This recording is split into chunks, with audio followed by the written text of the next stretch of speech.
Bonjour, ici Mylène Lavoie. Aujourd'hui, on se retrouve pour les nouveautés de la semaine.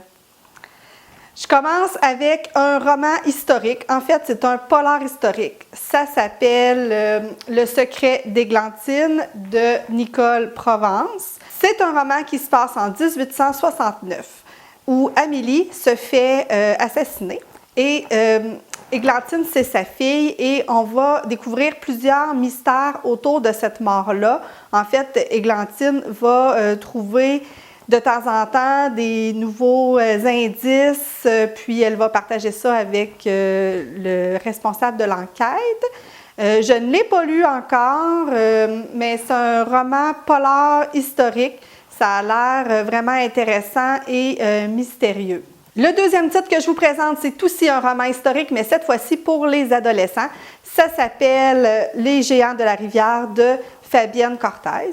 Ça se passe à Saint-Hyacinthe à la fin du 19e siècle.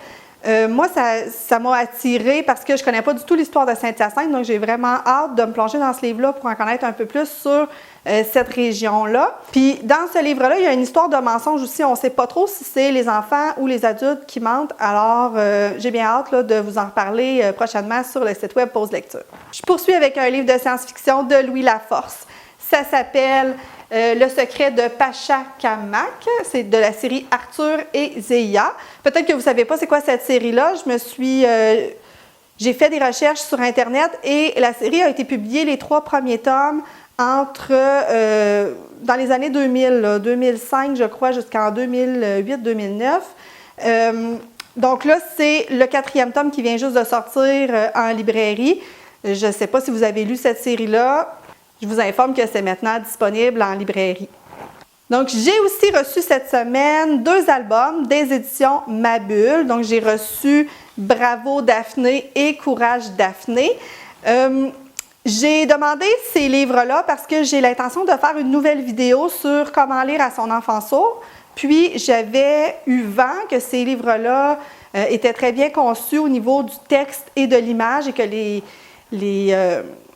les images représentaient très bien le texte. Et c'est le genre de livre que j'ai besoin quand je lis avec mon enfant qui est malentendant.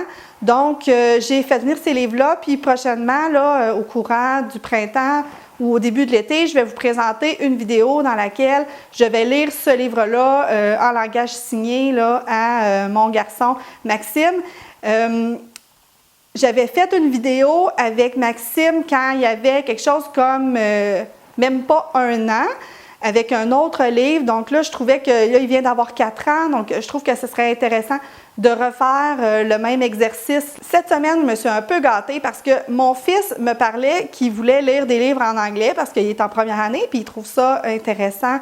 Il voulait avoir plus de livres. Puis les livres que j'avais ici, c'était plus des dictionnaires ou des imagiers ou des livres avec du vocabulaire, donc on n'avait pas vraiment d'histoire. Donc, j'ai fouillé un petit peu sur Internet, puis j'ai trouvé sur un site là, les meilleurs vendeurs à New York. Donc, je me suis fiée là-dessus. On a regardé un petit peu, moi puis mon garçon, quelle histoire pourrait l'intéresser, puis on en a choisi 2. Donc, ce n'est pas vraiment des nouveautés en librairie, mais c'est des nouveautés dans ma bibliothèque personnelle. Donc, le premier que je vous présente, c'est Press Here de Hervé Tullet. Dans ce livre-là, c'est un livre qui est c'est un livre dans lequel on va vraiment faire participer l'enfant, c'est-à-dire que l'enfant doit peser sur le point jaune et après ça, il doit pousser encore 2-3 fois, puis là, il y a des points qui apparaissent et là, on bouge le livre, puis les points se dispersent dans la page suivante. Donc, c'est vraiment un livre qui est super intéressant à lire avec un enfant. Il n'y a pas trop de vocabulaire, donc c'est parfait si on veut lire un livre en anglais à notre enfant. Puis ce qui est le fun, c'est que comme c'est un livre actif, donc on donne une consigne à l'enfant. Donc pour apprendre l'anglais, c'est un bon livre. Moi, je ne savais pas, c'était un livre qui avait été publié en France, donc c'est une traduction. Donc c'est un livre qu'on peut aussi trouver en français. Je ne sais pas sur quel titre, par exemple. Dernier titre maintenant que j'ai acheté cette semaine, ça s'appelle The Day the Crayons Quit. The Day the Crayons Quit de Drew Daywalt.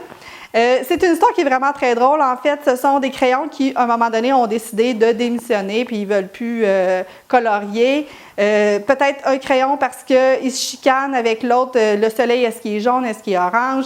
Le crayon rouge, ils trouvent qu'il est utilisé trop souvent puis ils travaillent trop souvent parce qu'ils travaillent à Noël, ils travaillent à Saint-Valentin. Donc, c'est vraiment un livre qui est très drôle, qui est super le fun à lire. Ça existe aussi en français, là, je pense que ça s'appelle La Rébellion des crayons.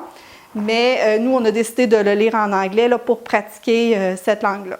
Ça complète nos nouveautés de la semaine. Donc, si vous avez aimé la vidéo, n'hésitez pas à la partager, à vous abonner à la chaîne. Comme ça, vous allez savoir tout de suite quand je publie une vidéo. N'hésitez pas non plus à nous suivre sur Facebook, Twitter, Instagram. On vous revoit très prochainement pour une autre capsule de pause lecture.